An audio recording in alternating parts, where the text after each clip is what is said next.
Yeah. Yeah.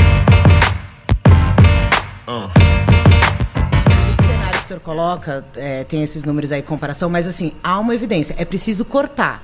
O senhor disse que o ministro Fernando Haddad e a ministra Simone Tebet vão apresentar isso para o senhor até o dia 22. O senhor já sabe aonde cortar? Vai cortar? Não. O problema não é que tem que cortar. O problema é saber se precisa efetivamente cortar. Ou se a gente precisa aumentar a arrecadação. E eu vi na Folha de São Paulo hoje, fantástico. Eles conversaram com o Bolsonaro e o Bolsonaro agradou o mercado. Eu vou dizer uma coisa, meu filho. Se o Bolsonaro agrada o mercado, nós do PT temos que desagradar o mercado, porque nós não combinamos. Quem tem que mudar, na verdade, é a nossa cabeça. É a nossa cabeça. Os livros de economia estão superados. É preciso criar uma nova mentalidade sobre a razão da gente governar. E quando eu terminei a entrevista, a manchete de alguns comentaristas era de que o dólar subiu pela entrevista do Lula. E os cretinos não perceberam que o dólar tinha subido 15 minutos antes de eu dar entrevista. 15 minutos antes. Ou seja, então, esse mundo perverso das pessoas colocarem para fora aquilo que querem sem medir a responsabilidade do que vai acontecer é muito ruim. Nós do PT temos que desagradar o mercado porque nós não combinamos. Eu queria, Haddad, dizer para você, pode ter certeza, Haddad, quem estiver apostando em derivativo vai perder dinheiro nesse país. Vai perder dinheiro nesse país. As pessoas não podem ficar apostando no fortalecimento do dólar e no enfraquecimento do real. Eu já vi isso em 2008. Usou foi para definir quem relaciona a fala dele na entrevista do UOL com a alta do dólar. O termo foi cretinice, porque, segundo o presidente, o dólar tinha começado a subir, 15 minutos antes de a entrevista se iniciar. Bem, eu queria que, se fosse possível, trazer um gráfico do valor data para a gente mostrar. Eu acho que é importante ir aos fatos, né?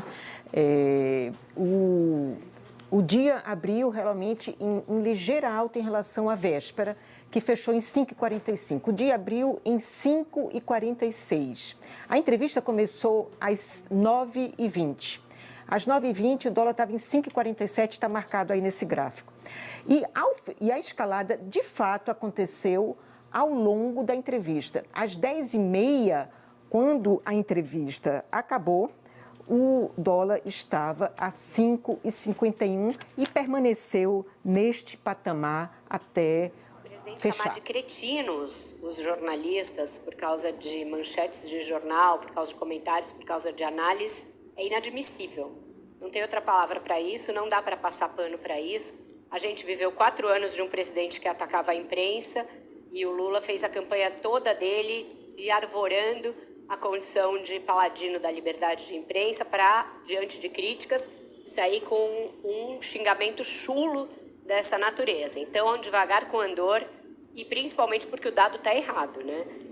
O presidente começou a falar na entrevista ao UOL, a que ele está se referindo, e às 10h30 da manhã o dólar foi a 5,52 durante a entrevista do presidente. E ele fechou a 5,56, portanto, depois da entrevista do presidente. Ele começou a subir durante a entrevista do presidente da República, que insiste num tema que não ajuda em nada o seu governo. Ele está falando há semanas sobre o mesmo assunto, em vez de falar sobre novos projetos que o seu governo vai lançar, sobre quais perspectivas o seu governo vai apresentar ao país, sobre quais planos o seu governo tem para se mostrar confiável perante os tomadores de decisão em geral e não só o mercado. Mas ele prefere ficar batendo nessa tecla, batendo na tecla do inimigo externo, e agora resolveu trazer a imprensa como culpada pela alta do dólar. Não. O dólar subiu durante a entrevista, subiu depois da entrevista, e chamar jornalista de cretino é um filme que a gente viu há muito pouco tempo e do qual ninguém tem saudade, e a democracia não tem saudade.